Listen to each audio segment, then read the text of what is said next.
melihat orang dikebumikan dan diuruskan jenazah-jenazah mereka, tapi langsung tidak mengambil iktibar. Itu kenapa, tuan-tuan? Maka jawapan kata penulis ini, sombong. Ya, sombong. Memang benarlah apa Allah Ta'ala sebut, wa ja'ala lakumus sam'a wal absara wal afidah qalilan ma tashkurun. Allah Ta'ala sebut dalam Quran, wa ja'ala lakum, kami jadikan untuk mereka as-sam'a, pendengaran, wal absar, penglihatan, wal afidah, hati. Hati nurani itu. Untuk apa?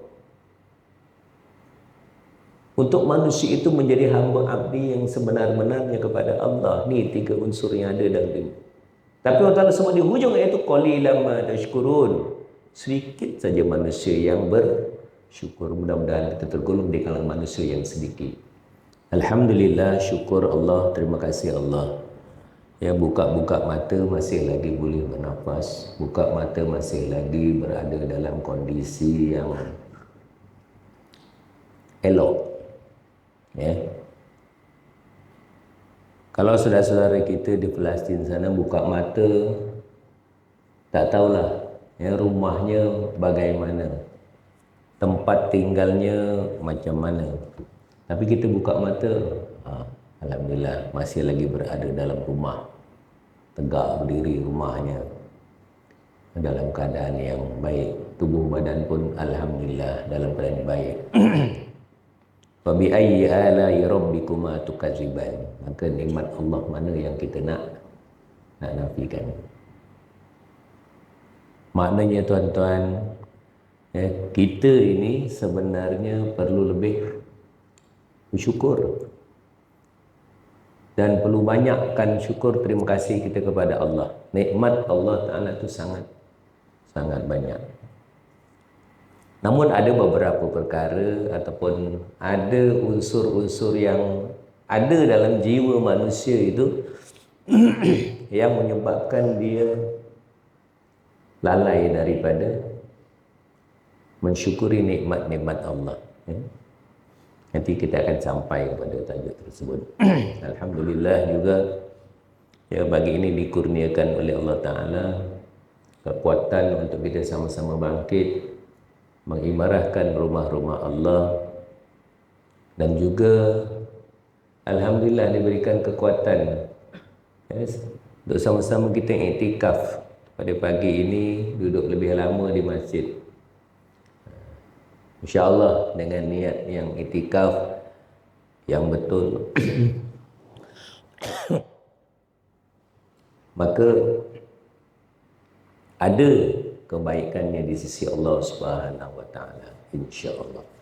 Tuan-tuan yang dirahmati Allah, kita teruskan kepada perbincangan, masih lagi membicarakan tentang hidayah ataupun petunjuk daripada Allah Subhanahu wa Ta'ala. Dan kita telah masuk kepada orang-orang yang mendapat hidayah. Terakhir kita membicarakan suratul Jumu'ah ayat kedua. Ya, a'udzubillahi minasyaitonirrajim. Wallazi ba'atsa fil ummiyina rasulan minhum yatslu 'alaihim ayatihi wa yuzakkihim wa yu'allimuhumul kitaba wal hikmah wa in kanu min qablu lafi dhalalin mubin. Shadaqallahul azim. Dalam ayat ini Allah Ta'ala menjelaskan dialah Allah yang telah mengutuskan dalam kalangan orang-orang Arab yang ummi, yang buta huruf. Siapa yang diutuskan? Seorang Rasul, yakni Nabi Muhammad SAW sendiri, yang terdiri daripada kalangan bangsa mereka sendiri, ini bangsa Arab, yang bertugas untuk membacakan ayat-ayat Allah dan membuktikan kebesaran, keesaan, kekuasaan Allah SWT dalam masa sama membersihkan mereka, wa yuzakkihim, membersihkan mereka. Apa yang dibersihkan? Iktikad, keyakinan, akidah, daripada iktikad yang sesat kepada iktikad yang bersih. wa yu'allimuhumul kitab, mengajarkan kepada mereka kitab Al-Quran. Maknanya apa yang terkandung dalam Al-Quran itu diajarkan oleh Nabi Muhammad SAW kepada bangsa Arab ketika itu, dan sehinggalah pada hari ini kita menerima hasil pembelajaran Nabi SAW.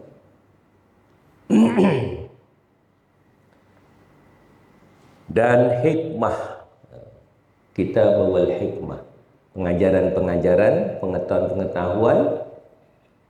Dan di ujung ayat itu Allah menjelaskan wa in kanu min qablu lafi dhalalin mubin, dan sesungguhnya mereka, yakni bangsa Arab itu, sebelum kedatangan Nabi posisinya adalah berada dalam keadaan yang sesat. Sebab itu kita tengok bila mana Nabi utuskan, Nabi membawa risalah Allah Subhanahu Wa Taala untuk membawa manusia mengenal dan mendekati kepada Allah Subhanahu Wa Taala. Makna kata tuan-tuan, kalau jadi manusia tak kenal dan tak dekat dengan Allah, hebat macam mana manusia itu, maka dia tergolong di kalangan orang-orang yang berada bukan di landasan yang diredai oleh Allah Ta'ala. So kita muhasabah dalam diri kita balik.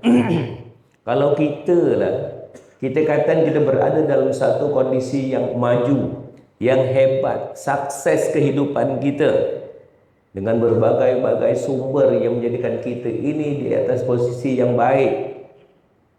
Ekonominya kita kata bagus, segala-sekala bagus, kekuasaannya segala macam bagus, tapi kita tidak dekat dengan Allah, maka daripada ayat ini sebenarnya kita bukan di atas landasan yang betul. Sebab itu penulis mengatakan umat Arab ni adalah umat yang hilang hilang daripada pegangan, hilang daripada radar yang tergolong di kalangan orang-orang yang dekat dengan Allah Ta'ala. Sebab dia tidak ada akidah yang betul. Ya, umat yang hilang, umat yang sesat, umat yang tersasar dan tidak memiliki peradaban maupun pengetahuan dan kebudayaan. Maknanya segala kemajuan yang ada dalam diri manusia itu, kalau tidak diikat dengan keyakinan kita, iktikad kita kepada Allah, itu boleh dianggap sebagai tidak bernilai. Kalau nak ceritakan pasal peradaban dan ketamadunan di mata manusia, tuan-tuan, Fir'aun antara orang-orang yang hebat di zaman Nabi Musa AS. Belum ada dalam sejarah ketika itu yang mampu membina binaan-binaan dari segi arkitektur, kejuruteraan, dan juga dari segi ilmu pembinaan, fizik dan sebagainya. Bahkan ada penemuan-penemuan mendapati apa kita kata, yang lukisan-lukisan grafik yang ada dalam apa nama ni, piramid tu, ada menggambarkan seolah adanya kenderaan-kenderaan dalam bentuk helikopter, dalam bentuk kapal. Maknanya teknologinya hebat. Tapi kerana akidahnya rosak, tidak berpegang kepada akidah yang betul, bahkan melampau. Fir'aun yang melampau, sehingga sanggup mengaku sebagai Tuhan, mau supaya dia itu disembah. Maka Allah Ta'ala laknat dia. Izhab ila fir'auna innahu tagha. Perintah Allah kepada Nabi Musa dan Nabi Harun, pergilah kamu kepada Fir'aun, innahu tagha, dia itu adalah melampau. Sebab itu tuan-tuan, bila mana kita diberikan kesenangan, kemewahan, kena ingat, ya, kita kena ingat balik bahawasanya itu sebenarnya bukan rahmat semata-mata, tetapi dia adalah ujian daripada Allah Subhanahu Wa Taala. Nak tengok yang kita ni, ya, diberikan nikmat Allah Taala semakin hampir, semakin rapat dengan Allah, ataupun kita semakin jauh. Dan kalau kita nilai kita hari ini, kita tengok saudara-saudara kita di Palestin, ya, dengan berbagai kehidupan yang demikian, kita kata, oh, mereka sedang diuji dengan kehidupan yang begitu. Tetapi sebenarnya bagi saya melihat ujian itu sebenarnya pada kita. Sejauh mana kita ada rasa peka, sejauh mana kita ada rasa concern dengan mereka, cakna ataupun tidak dengan apa yang berlaku pada mereka. Dan bagaimana kita sebagai orang yang kita katakan mengaku seakidah dengan mereka, kita nak bantu mereka bagaimana? Apa perasaan kita? Sebab nak bantu tu terhasil daripada perasaan kita. Kita rasa apa dengan aku nak kepada mereka? Kalau kita tak rasa apa-apa, maka rugilah kita sebenarnya. Dan menjadi satu yang pelik, ya, takjub, heran, ya, kita tak rasa apa-apa dan kita tak buat apa-apa untuk berdoa. Kalau mendoakan mereka pun kita tak ada buat, ya. Bagi kita lah, kalau ada orang Islam yang demikian itu, mari kita sama-sama doakan. Tak nak, marilah sama-sama kita solat hajat. Nak solat hajat yang tak perlukan modal satu sen pun untuk mereka pun ada yang tak nak.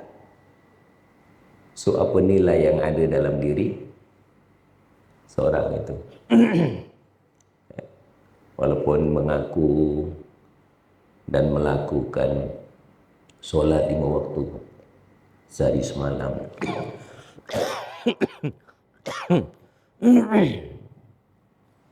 Salah besar ketika Nasional Arab mengatakan bahawa bangsanya telah memiliki pengetahuan dan kebudayaan ataupun peradaban. Ini pendapat penulis ni. Maknanya nak katakan orang yang tidak rapat dan dekat dengan Allah Ta'ala, biarpun dia itu adalah orang yang hebat gah, itu adalah orang bertamadun, itu silap. Tadi kena salah besar. Sebab Allah Ta'ala telah menggambarkan bangsa Arab, ya, sebagai umat yang tidak pandai, ummi, ya, ummi, bukan umi. Kalau ummi itu mak, tapi ummi, dia itu butuh huruf. Kalimah dalam Al-Quran ni kita tidak boleh, ataupun kita tidak sekadar kalau kita buat penafsiran sekadar word by word, harfiah, kalimah demi kalimah, tidak, ya. Apa yang Allah Ta'ala sebut di sebalik daripada perkataan yang Allah Ta'ala gunakan, yang itu pun kita akan kena faham dan kita kena kaji. Jadi walaupun mereka itu ada ketamadunan dari segi mata kasarnya, tapi hakikatnya Allah Ta'ala kata mereka itu adalah orang yang sesat. Sebab itu dianggap sebagai jahiliyah. Maka Allah Ta'ala mengutuskan Nabi SAW untuk membawa kebenaran bagi orang-orang yang mencari kebenaran. Baik. Di kalangan mereka yang dikatakan sebagai orang yang jahiliyah tadi itu, ada sebenarnya mereka yang mencari kebenaran, ya, berusaha untuk melihat apa yang sebenarnya kita hendak, ya. Sebab itu bila ada orang-orang yang akhir-akhir ini menerima Islam, komen-komen mereka itu adalah, bila masuk Islam macam mana? Saya rasa tenang dan saya rasa saya dah dapat apa yang saya cari selama ini. Ya, ketenangan dan merasakan apa yang diajarkan oleh Islam itu adalah selari dengan naluri manusia itu sendiri. Itu sudah tentu, tuan-tuan, sebab, ya, itu sudah pasti. Sebab mudah ceritanya, kita ini Allah Ta'ala jadikan dan Allah Ta'ala menyediakan untuk kita ini Islam sebagai pegangan, sebagai anutan dan sebagai apa yang perlu dibawa. Dan sudah tentu apa yang Allah Ta'ala jadikan itu, sediakan untuk kita, itu sangat sesuai dengan naluri kita sebagai seorang manusia ciptaan Allah Subhanahu Wa Ta'ala. Iaitu bila mana manusia berpegang kepada prinsip dasar yang manusia sendiri buat, maka dia tidak akan dapat bertahan, tidak akan duduk lama dalam diri manusia. Bagi manusia yang hatinya dengan cara terbuka nak mencari kebenaran yang sebenar-benarnya. Orang-orang yang menghendaki adanya ataupun datangnya hidayah dan orang-orang yang mencari cahaya kebenaran tadi itu. Namun dalam masa yang sama ada juga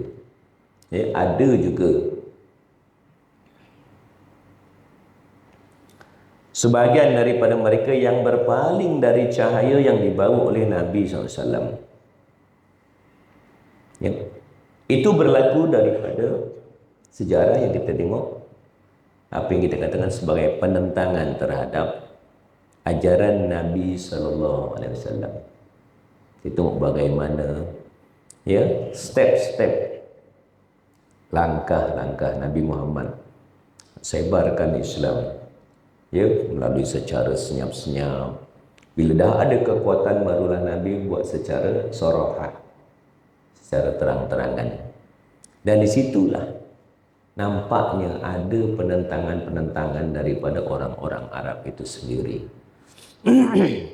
Itu berlaku ketika zaman Nabi. Zaman dunia ataupun zaman kegelapan manusia. Ketika mana manusia tak nampak mana yang betul, mana yang salah. Tetapi yang lebih menghairankan, bagi kita orang yang mencari kebenaran, orang mencari hidayah dan petunjuk daripada Allah Ta'ala, saya melihat kalau ada orang yang mengucap 2 kalimah syahadat, kalau ada orang yang beriktikad bahawa Allah Ta'ala itu adalah Rabb yang sebenar-benarnya, tapi dalam masa yang sama tidak menerima peraturan-peraturan ataupun hukum hakam yang telah ditetapkan oleh Allah. Kita tengok tuan-tuan, hari ini orang yang mengucap 2 kalimah syahadat mengaku Islam, masih terdapat di kalangan orang Islam hari ini yang tidak solat. Seumur hidupnya tak solat, ada. Sedangkan hari-hari melihat orang bersolat, hari-hari mendengar laungan azan memanggil untuk sama-sama solat. Kenapa hatinya tidak terbuka? Melihat orang dikebumikan, mendengar berita kematian, menghadiri majlis kematian, tetapi tidak kembali kepada Allah. Dia hanya datang, datang sampai ke kuburan, tapi bila bab solat kan tak ada, hanya tengok saja daripada luar. Ini suatu yang sebenarnya mengherankan, pelik. Kenapa itu berlaku? Kita tengok bagaimana kembali kepada apa yang kita kan kepada bangsa Arab tadi itu. Bangsa Arab jahiliyah ini yang menentang ajaran Muhammad sallallahu alaihi wasallam, telinga mereka tidak dapat mendengar la ilaha illallah.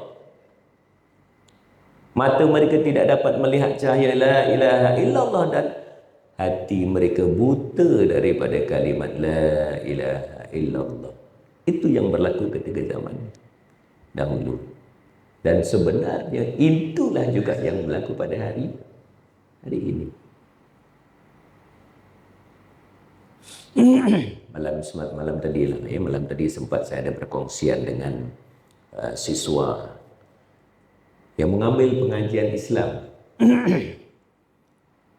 Mengambil pengajian Islam, jurusan pengajian Islam, dan mendahkan walaupun mengambil jurusan pengajian Islam, menghafaz surah-surah tertentu dalam Al-Quran, tapi dalam bab solat ini tuan-tuan, ada juga yang culas. Maknanya hidayah itu ataupun petunjuk daripada Allah Ta'ala itu memang Allah Ta'ala pilih. Sebab itu tuan-tuan, berbahagialah dan bersyukurlah bila kita ini mudah-mudahan diberikan petunjuk oleh Allah Ta'ala untuk dapat bangun pagi, tunaikan solat. Ini cerita dalam bab solat saja tadi. Perbicaraan, perkongsian saya dalam tadi itu begitulah. Waktu sembahyang buat tak tahu. Dan mereka ini bila keluar akan menjadi guru-guru yang akan mengajarkan anak-anak tentang perlunya solat, wajibnya solat sebagai ikatan ar-rabtu, ikatan kita dengan Allah Subhanahu wa taala. Bagaimana mungkin pengajian ataupun apa yang diajarkan itu boleh melekat dalam jiwa dan diri anak-anak itu, sedangkan dia itu sendiri adalah tergolong di kalangan orang-orang yang culas dalam menunaikan solat. Itu yang saya sebut tadi itu. Matanya tidak melihat cahaya la ilaha illallah, telinganya tidak mendengar cahaya la ilaha illallah, dan hatinya buta daripada berpegang kepada kalimah la ilaha illallah.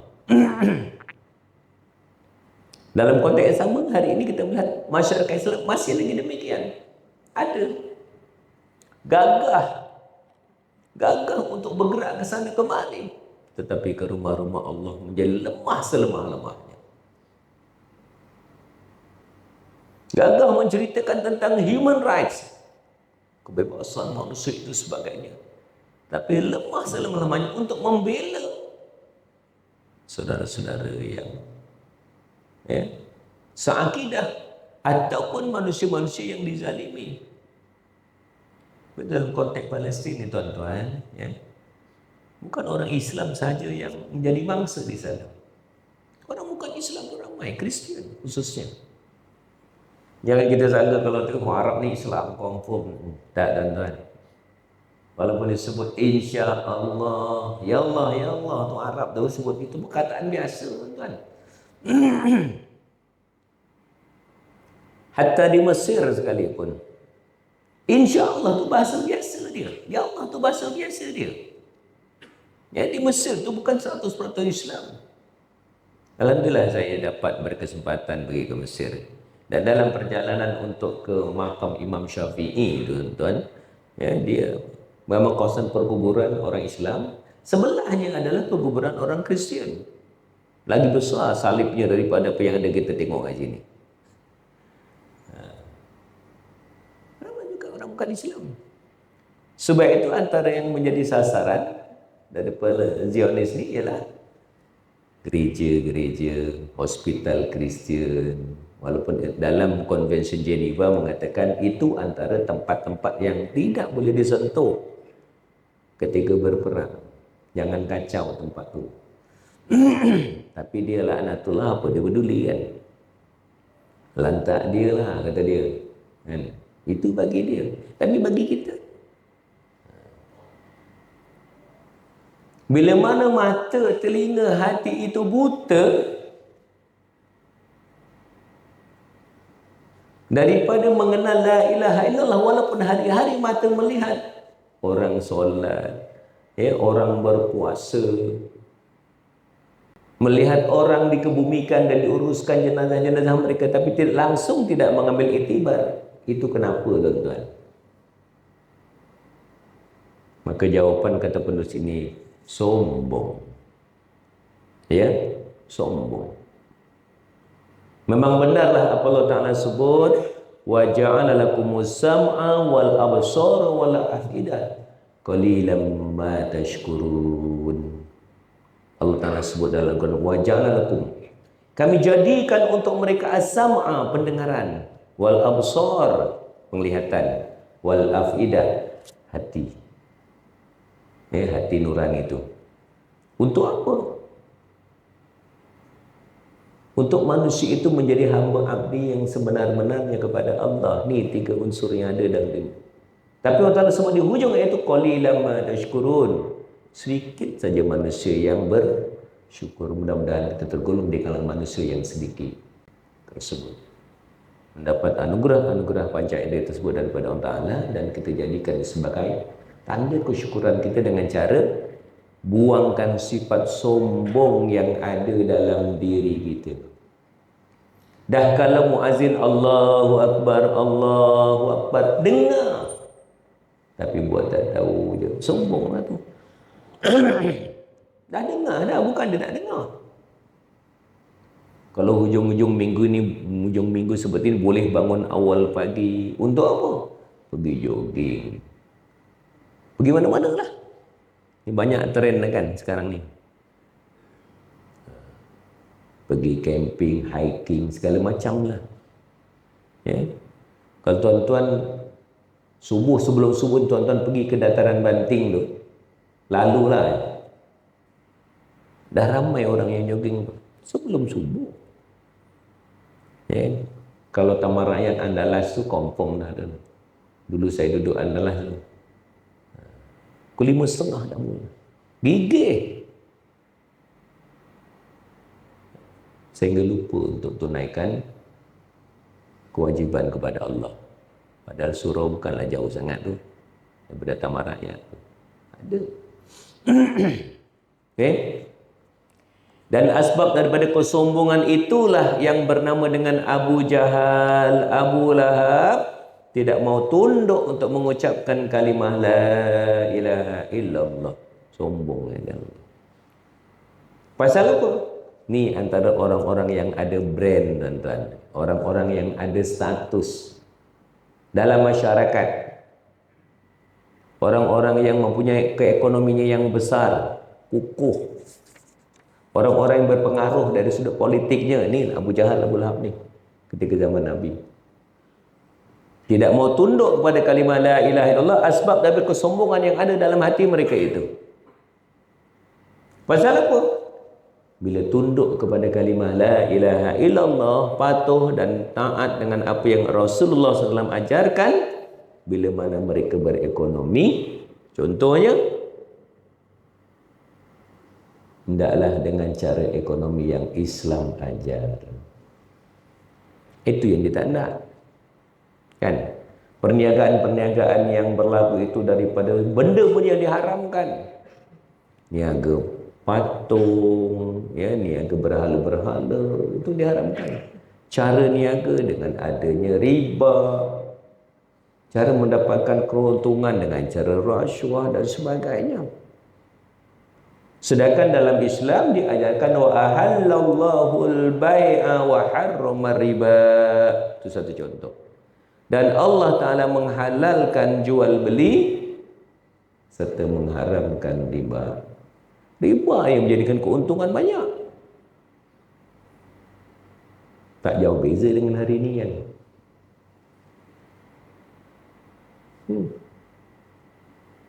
Tak nak terima Islam sebab inilah antaranya. Alung-alung contoh. Tadi satu contoh alung kan. Tuan-tuan pinjam RM10, tapi jangan buat lah. Pinjam RM100 katakan. Bayar RM300 tu belum lagi dikatakan lunas hutangnya. Belum. Satu ketika dahulu 3-4 bulan lepas ada orang jumpa saya. Alung ni jahat sebenarnya tuan-tuan. Dia nak korek habis duit kita. Siapa yang pinjam tu memang nyayalah. Selagi umurnya ada tu. Kad bank dia ambil. Kalau orang tu ada gaji bulanan, dia akan pegang kad tu. Tiap-tiap bulan dia akan draw. Dia tahu duit akan masuk kan? Dia akan draw duit. Kita nak bayarlah hutang dia tu. Dan kita tak tahu berapa yang dia draw tiap-tiap bulan. Bukan dia ada satu agreement yang jelas ni. Tu saya kata kalau macam ini seumur hidup kau pegang kad ni, macam mana? Dia pegang kad kan? Tak tahulah.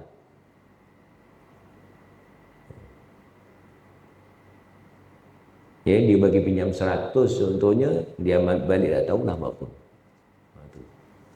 Jadi kalau rasa-rasa nak pinjam ke, nak perlukan duit tu, janganlah. Ya, janganlah kena terlibat dengan itu. Habis satu lagi guru saya sebut, ya, nak itu, nak ini sebagainya, guru saya ajarkan, tanya balik dalam hati. Itu nafsu tu. Kalau kita tak mampu, buatlah dengan cara yang kita mampu. Cukuplah. Tak pun nak tiru dengan orang lain. Dari segi politik, sama juga. Dalam Islam, politik ini sebenarnya memang ada. Ya, dia ada satu cara untuk kita mentadbir dan mengurus manusia. Melalui politik itu akan mendapatkan kekuasaan. Tetapi hari ini matlamat manusia mendapatkan kekuasaan untuk apa? Keuntungan pribadi. Itu yang menjadi lebih utama.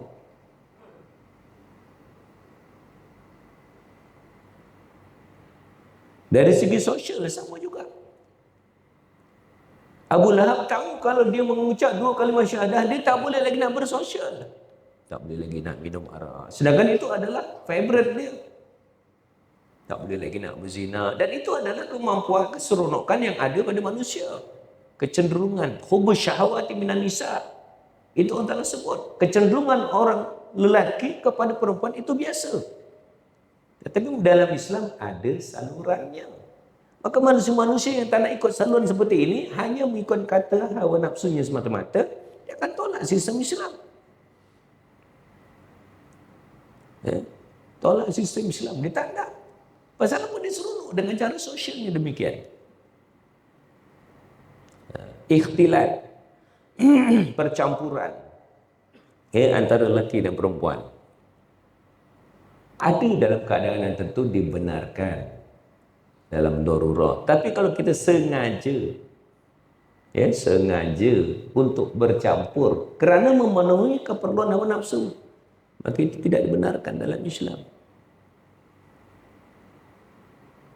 Sebab itu bila mana ada orang mengatakan pergi menghadiri konser-konser itu samalah dengan kita hadir ke pasar malam. Ada juga percampuran sana. Tuan-tuan, kita kena tengok nawaitunya apa kat situ. Kita datang untuk apa? Kalau kita pergi pasar malam, tuan-tuan pergi pasar malam kan, ada keperluan kan, cari barang keperluan dah dapat balik. Tapi kalau menghadiri yang begitu, keperluannya apa? Nafsu. Dan ingat apa yang Allah sebut, ingatkan pada kita, innan nafsa la'amaratum bisu. Ikutkan nafsu ni, kata Allah, maka dia akan membawa kepada asu. Su ni binasa, keburukan yang tak baik. Takkan itu yang kita nak ikut? Kan? Sebab itu Allah Ta'ala jadikan ni, kisah ni, tunjukkan kepada kita Abu Lahab, Abu Jahal ni, kerana itulah benda-benda tu.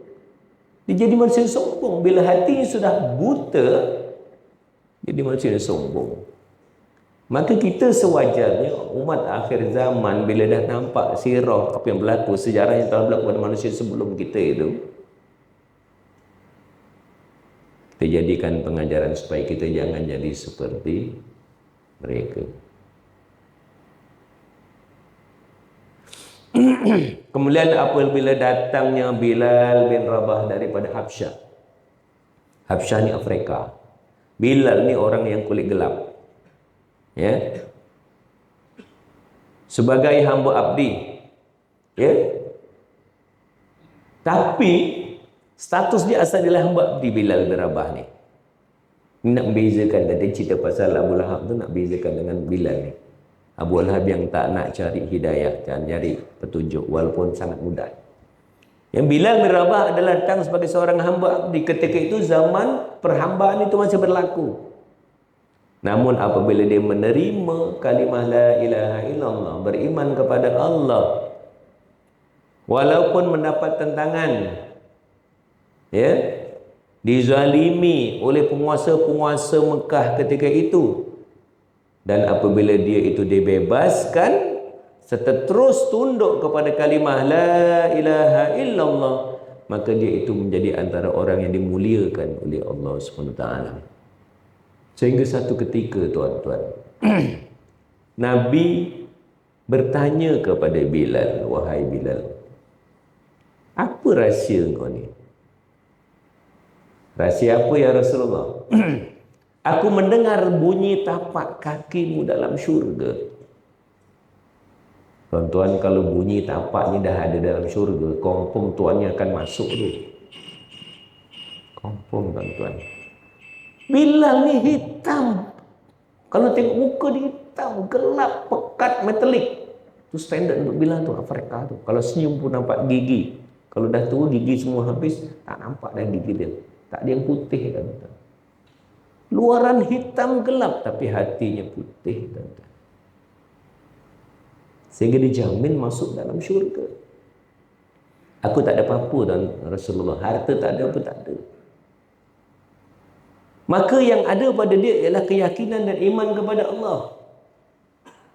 Serta perlakuan dia untuk sentiasa dekat dengan Allah. Antara je, dia adalah antara orang-orang yang dikata, bila mana dia berhadas, dia akan bersuci balik. Ini kehebatan Bilal. Maknanya kalau dia batal, dia wuduk balik. Batal, wuduk balik. Itu Bilal. Ya? Itu Bilal bin Rabah. Sehingga diangkat sebagai muazzin.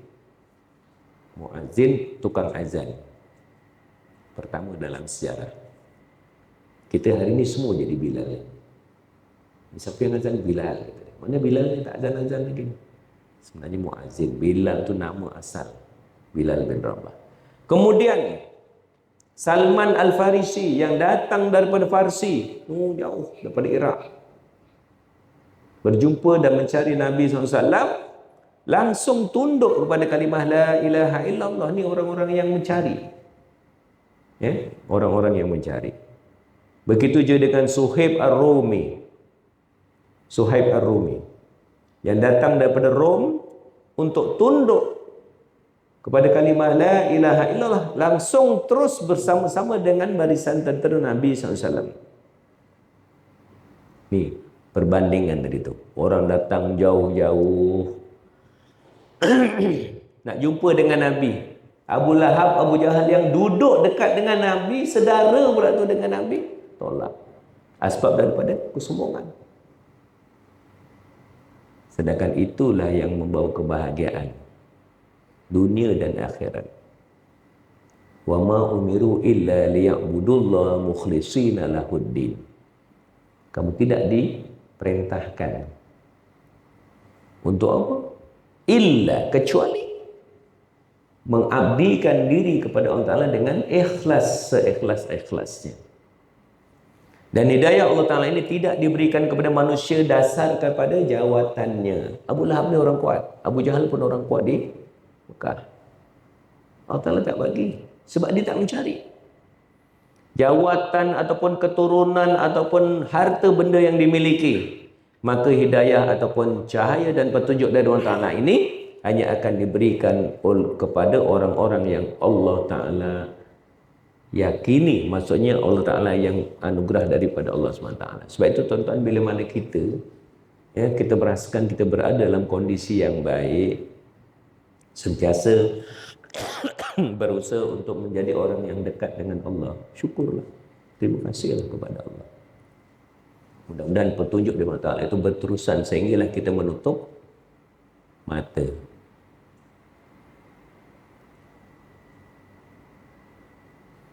Sebab dia bukan boleh dibeli. Ya? Iman itu tidak boleh diwarisi. Kalau tuan-tuan ingat lagi zaman-zaman kumpulan Raihan tu, ya, dia ada menyebutkan tentang iman itu tidak boleh diwarisi. Kalau bapaknya seorang yang hebat, belum tentu anaknya menjadi seorang yang hebat. Begitulah sebaliknya. Ya, Mana kalau keluarganya itu orang yang ternama dan sebagainya, keturunannya belum tentu. Kalau keluarganya orang yang jauh daripada Allah Ta'ala, maka keturunannya boleh menjadi orang yang dekat dengan Allah Ta'ala. Sebab itu petunjuk ataupun bimbingan dari Allah Ta'ala itu perlu dicari dan dikejar. Sebab itu dalam konteks kita hari ini tuan-tuan, ya, adalah menjadi, saya ulang balik, adalah menjadi satu kepelikan. Ya, bila mana kita duduk dalam satu komuniti, masyarakat, kelompok yang berusaha untuk mengamalkan ajaran-ajaran Allah, kalau ada lagi manusia yang sentiasa berada jauh daripada Allah, adalah sesuatu yang agak pelik, mengherankan. Pasal apa dia tak buka pintu hatinya untuk bersama-sama dengan mencari keredaan daripada Allah Subhanahu Wa Taala. Jadi tuan-tuan, mudah-mudahan ya, kita mohon kepada Allah, kita minta kepada Allah. Allah Ta'ala itu sifatnya maha kaya. Dia bukan sekadar kaya, maha kaya. Al-Ghaniyu, maha kaya.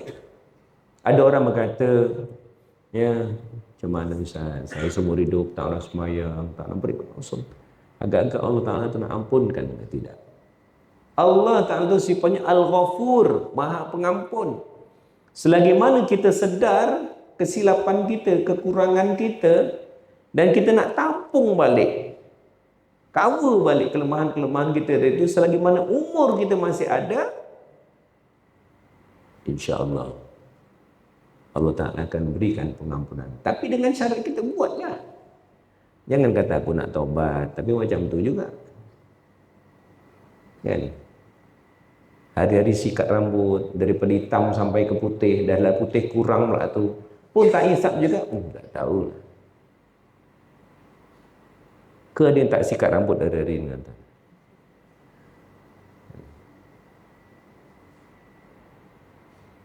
Saya bukan apa, saya tengok saya kat satu sikat. Dulu hitam, sekarang dah jadi putih.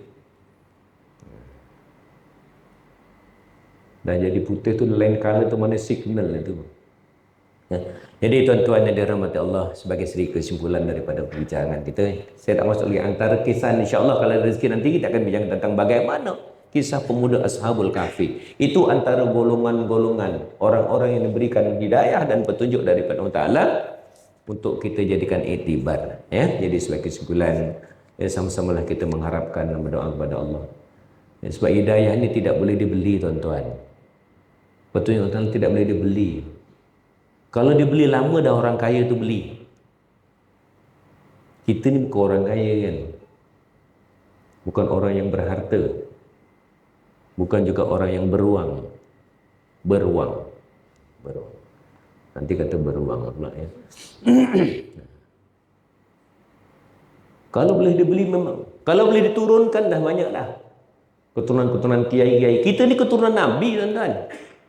Saya baru terbaca dalam satu, saya tak apa, kitab nama di Indonesia ni, kitab Indonesia ni mengatakan, ya, orang Jawa ni, syarat orang Jawa je ya, keturunan Nabi Ismail. Keturunan Nabi Ismail. Tapi secara overall memang kita keturunan Nabi. Tak ngaku. Datuk kita, nenek kita Adam dan Hawa, manusia yang diiktiraf sebagai Nabi dan Rasul. Jadi sama-samalah kita kembali kepada Allah, sama-sama kembali kepada fitrah kita. Dan sama-sama kita berusaha untuk kembali ke tempat datuk nenek kita dahulu, iaitu dalam syurga Allah Ta'ala. Adam AS dan Hawa adalah orang yang ditempatkan dalam syurga. Maka kita berhak untuk menuntut dan berusaha. Jangan minta aja, tapi tak usaha, habis. Tak dapat.